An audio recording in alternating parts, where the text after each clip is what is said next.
onde estamos construindo, porque o show já está acabando. Amém?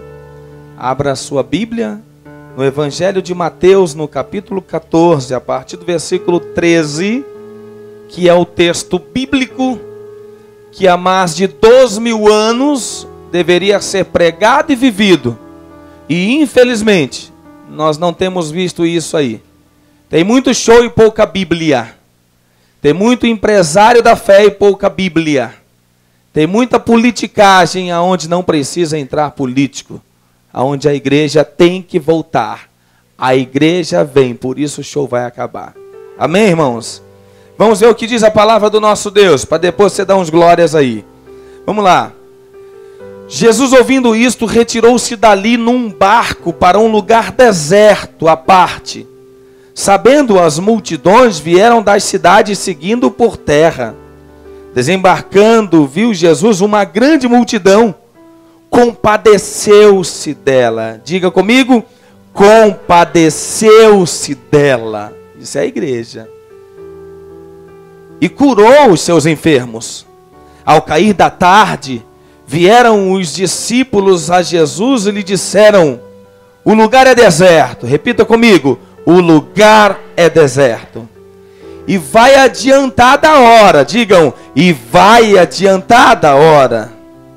Despede, pois, as multidões para que, indo pelas aldeias, comprem para si o que comer. Jesus, porém, lhes disse: não precisam retirar-se. Dai-lhes vós mesmos de comer. Digam comigo, dai-lhes vós mesmos de comer. Mas eles responderam: não temos aqui senão 5 pães e 2 peixes. Então ele disse: trazemos. E tendo mandado que a multidão se assentassem sobre a relva, tomando os 5 pães e os 2 peixes, erguendo os olhos aos céus, os abençoou. Depois, tendo partido os pães, deu-lhes aos discípulos e estes às multidões. Todos comeram e se fartaram, e dos pedaços que sobejaram, recolheram ainda 12 cestos cheios. E os que comeram foram cerca de 5.000 homens, além de mulheres e crianças. Feche os seus olhos. Deus, queremos a igreja de volta, Senhor. Queremos a igreja restaurada. Queremos a igreja curada. Queremos a igreja vivendo, Senhor, a Tua palavra e não apenas falando de púlpitos, palavras persuasivas de sabedoria humana. Mas nós queremos, como dizia Paulo, a manifestação do poder de Deus. Sê conosco, Senhor. Reforma a sua igreja. Tu mesmo, Senhor. Renova a sua igreja e traz ela de volta. Porque o show tem que acabar, Deus. Eu oro em nome de Jesus. Amém e amém. Amém, meus lindos? Repita para o teu vizinho, o show tem que acabar. Jesus. Um escritor de um livro que tratava sobre felicidade, falava acerca da felicidade. Ele conseguiu tanto sucesso, irmãos, que esse livro foi a muitos países. Indo a determinado país, apresentando ou fazendo lá o lançamento do seu livro, apresentando o seu livro, um repórter chegou próximo desse escritor e perguntou acerca da felicidade e disse: doutor, quem é mais feliz, o rico ou o pobre? O escritor daquele livro, entendendo que o repórter ou não tinha lido o livro, ou não havia entendido nada acerca da felicidade, ele responde prontamente: o rico é mais feliz do que o pobre. Então o escritor dá um sorriso, pensando em se tratar daquilo que era conceito dele acerca de felicidade, e ele pergunta ao escritor: por que é que o senhor diz que o rico é mais feliz que o pobre, doutor?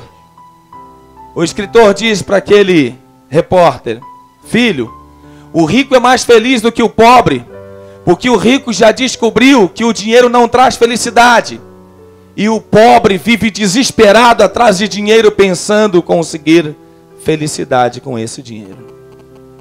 Na ilusão da busca por dinheiro, na ilusão da busca por sucesso e conquista e poder, o pobre é infeliz.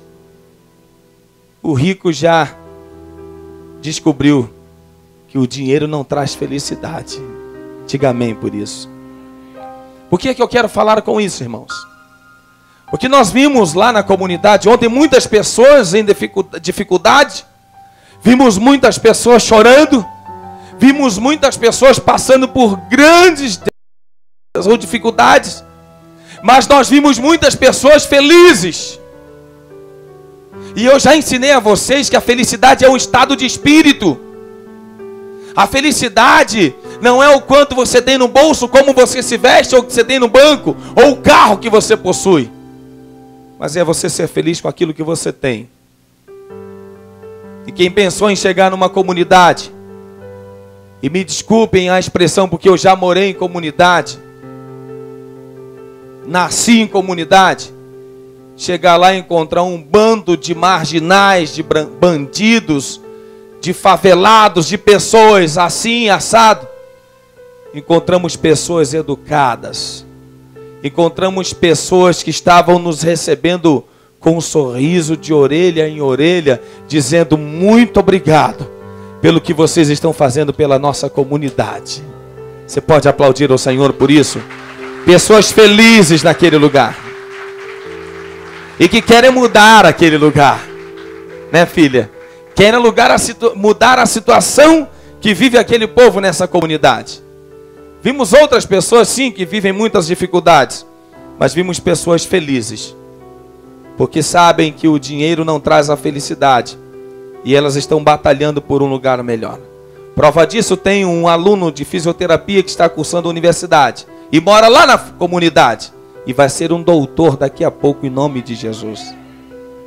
O lugar em que eu moro, ele não pode condicionar o que eu vou ser. O lugar onde eu nasci não pode condicionar o meu futuro. Porque o meu futuro sou eu quem escrevo, é você quem escreve. Muitas pessoas estão presas, infelizmente, até por parte do governo corrupto que nós temos no nosso país. E no Rio de Janeiro, infelizmente, elas estão presas à dependência desses governantes corruptos. Mas existem outros que estão lutando para ver a mudança da sua comunidade, para ver a conquista da sua comunidade, para ver o sucesso dos seus filhos e saber que algo novo está acontecendo e vai acontecer, porque Jesus está pacificando a boca do mato, o complexo do Lins e a Barão do Santo Ângelo. Diga glória a Deus. Digo isso sem medo de ser preso. Temos 4 advogados bons na igreja que atuaram ontem lá. E tem uma quentinha maravilhosa que podem me servir na cadeia, que foi preparada com muito carinho pelas nossas irmãs aqui da igreja. Digo isso porque a comunidade não precisa de policiamento para acabar com o tráfico e de um governo que esquece dos professores com um salário miserável. De um governo que se esquece da saúde, aonde aquelas pessoas que nós vimos ontem lá em cima, e a tia Ruth, a Nadiane, as pessoas estavam mais próximos ali do atendimento da área de saúde, viram pessoas tão carentes de um posto médico lá. Não de polícia lá, mas de um posto médico lá na comunidade. E esse governo corrupto que nós temos, ele pensa que está enganando alguém, colocando policiamento na comunidade, achando que está fazendo um bom governo por isso. Enquanto nós precisamos é dar dignidade àquele povo. É colocar creche, escola, saúde, educação para aquele povo. Oferecer para eles um futuro que não pode ser a base de fuzil. Não se traz a paz armado. E nós estivemos ali ontem profetizando a paz que só Jesus Cristo pode dar. A pacificação que só Jesus pode fazer nas comunidades do Rio de Janeiro. E a palavra do Senhor, há mais de 2000 anos, foi isso que Jesus ensinou aos seus discípulos naquela comunidade. Quando leio esse texto, Eu penso, Jesus, a igreja precisa voltar. A igreja tem que voltar, Senhor. Porque os mesmos problemas que aconteceram aqui, as mesmas dificuldades para que a multiplicação dos pães e peixes aconteceram lá, hoje estão acontecendo no nosso dia a dia. O texto que nós lemos, ele diz que quando Jesus prega um sermão lindo, quando Jesus abençoa a multidão, ele diz aos discípulos: dai-lhes vós de comer, alimentem o povo. Eu acredito que eles olharam uns para os outros, tentando encontrar alguma desculpa para não agir na área social, que é um dever da igreja, e não ficar pregando apenas com palavras, e não ficar anunciando o evangelho de púlpitos ou pensando em grandes igrejas. Eles olharam uns para os outros e alguém disse: Senhor, o lugar é deserto. Como se isso fosse desculpa, como se isso fosse uma forma de justificar, liberar o povo de barriga vazia, ou seja, não atuar na área social, não se envolver com os problemas daquela comunidade. Alguém diz: Senhor, o lugar é deserto. Irmãos, de 2000 anos atrás para hoje não mudou. Por quê? Porque quando eu penso em um lugar deserto, eu penso em solidão, eu penso em abandono.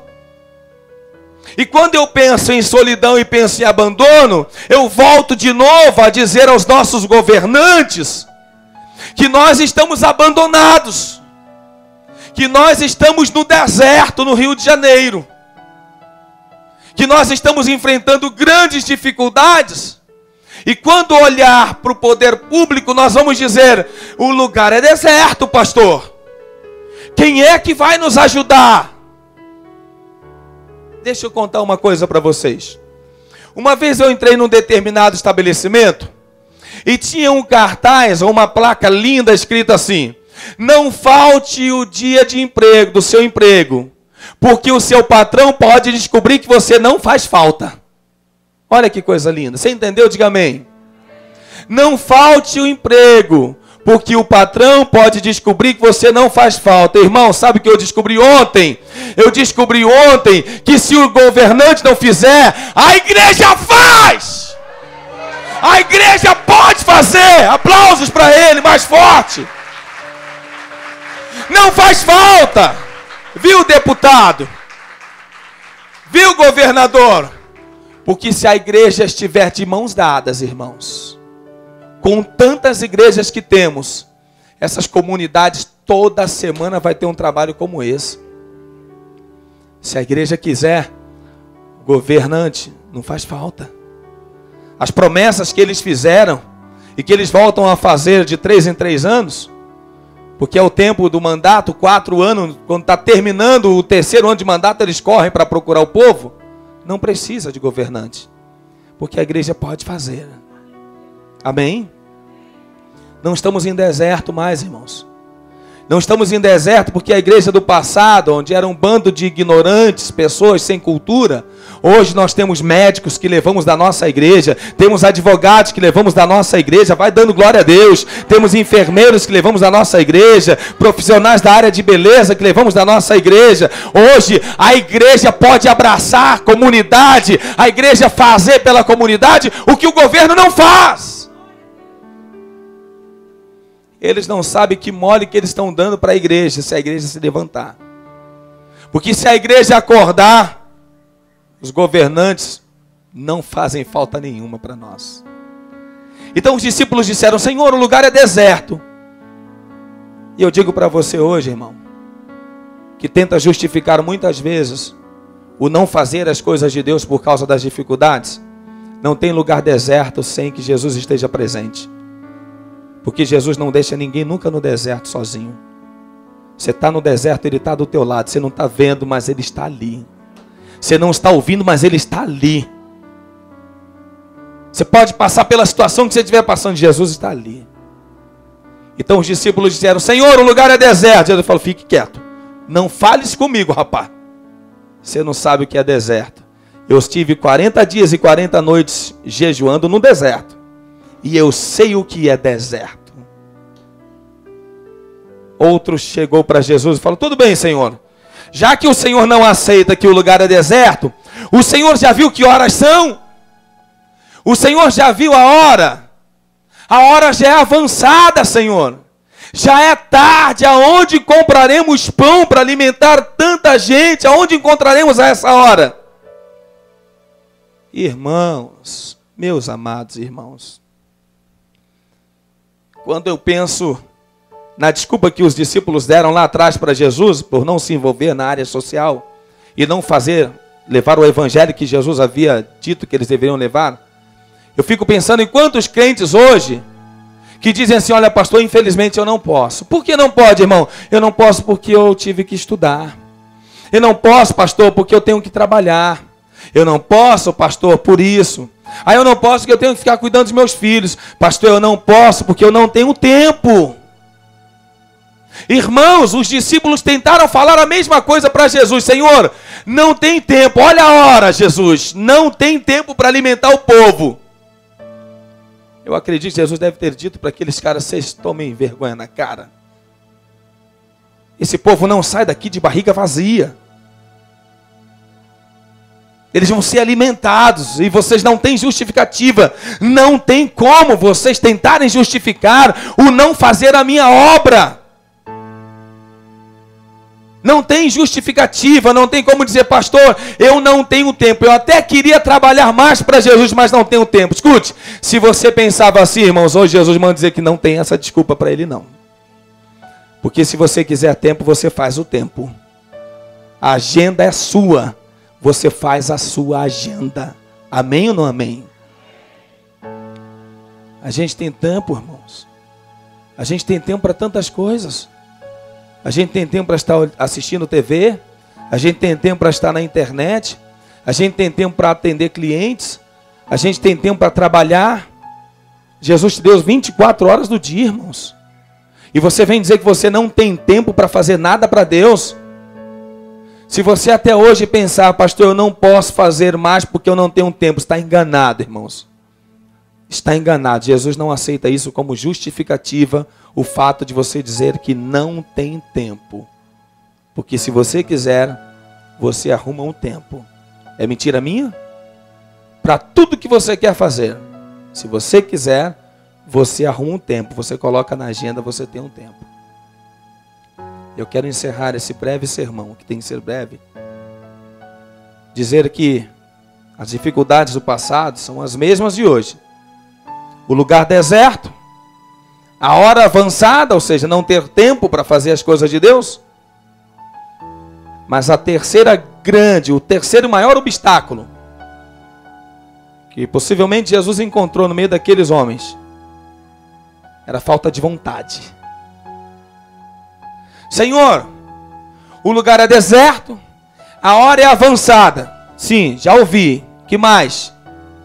Aonde compraremos pão para tanta gente? Alguém caiu em consciência e tentou possivelmente falar assim: vou quebrar Jesus agora, quer ver? Eu vou quebrar Jesus agora. Tá bom, Senhor. Tem coisa aqui sim. O que tem aí? Tem 5 pães e 2 peixinhos. Mas eram 5.000 homens, fora mulheres e crianças. Eu acho que esse cara, quando diz: Senhor, só tem 5 pães e 2 peixinhos. E ele mesmo responde, olha, o mesmo discípulo responde: mas o que é isso para tanta gente? Jesus encontrou o que ele queria. Alguém que se apresentasse para ele. Alguém que mostrasse para ele, ainda que pouco, mas algo que pudesse dividir. A Bíblia não narra, mas eu acredito que Jesus deve ter dito: traz esse garoto aqui, porque a Bíblia fala que era um rapaz, um menino. Tem um menino aí com 5 pães e 2 peixes. Mas o que é isso para tanta gente? Traz ele aqui. Ele está disposto a dividir o pouco que tem? Acho que está, Senhor. Então traz ele aqui. Trouxeram um menino com um pouco que tinha. Jesus não toma nada de ninguém, irmãos. Jesus não obriga você a dar nada, fazer nada. Ninguém é obrigado. Porque se você fizer alguma coisa por obrigação, você está quebrando ou anulando o livre-arbítrio, que é o direito de escolha. Ou eu dou ou não. Ou eu faço ou não. Ou eu me envolvo ou não. Ninguém me obriga, e o pastor não te obriga a fazer nada.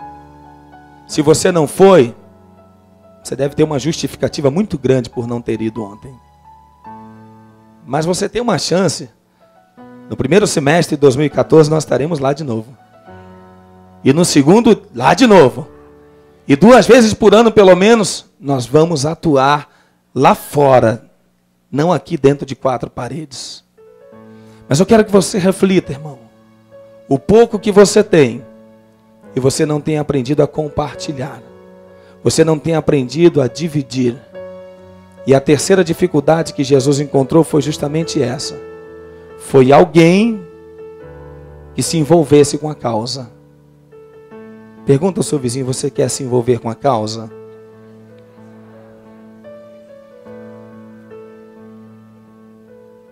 Olhem para mim.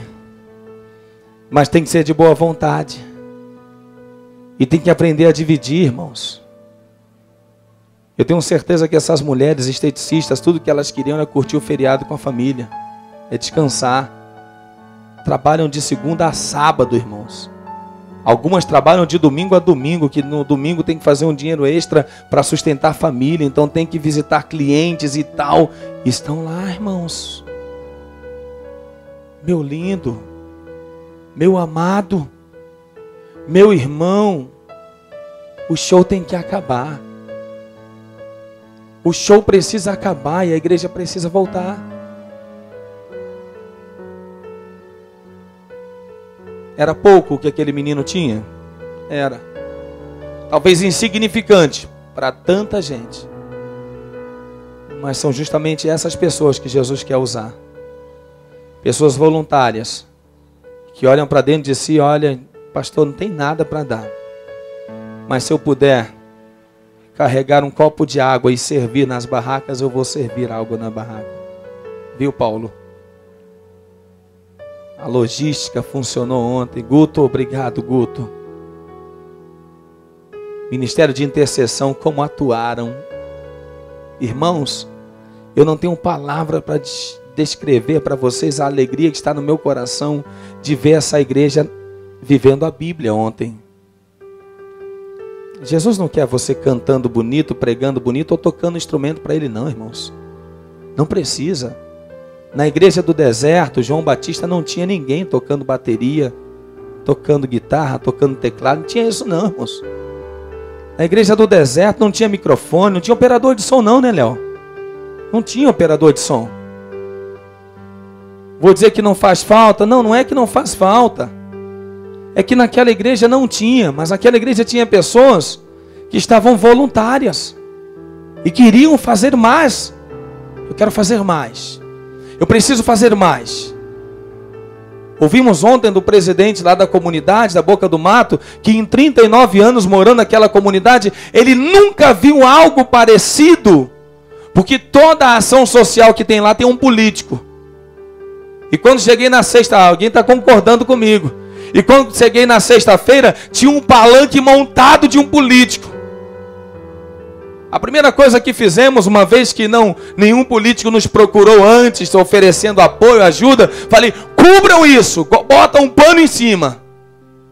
Porque o nome de ninguém, além de Jesus, vai ser propagado nesse lugar.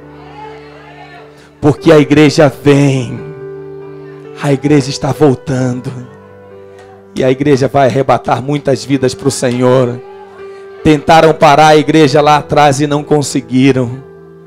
Tentaram parar a igreja e ainda estão tentando parar a igreja hoje, irmãos. O evangelho tem sido envergonhado pelo show da fé. O evangelho tem sido envergonhado pelos empresários da fé. O evangelho tem sido envergonhado quando alguém quer construir o templo de Salomão e ter fiéis dentro da própria igreja passando fome. Isso é ridículo, isso é um absurdo. A igreja tem que voltar a viver o que Jesus mandou que vivêssemos. Se coloca em pé em nome de Jesus.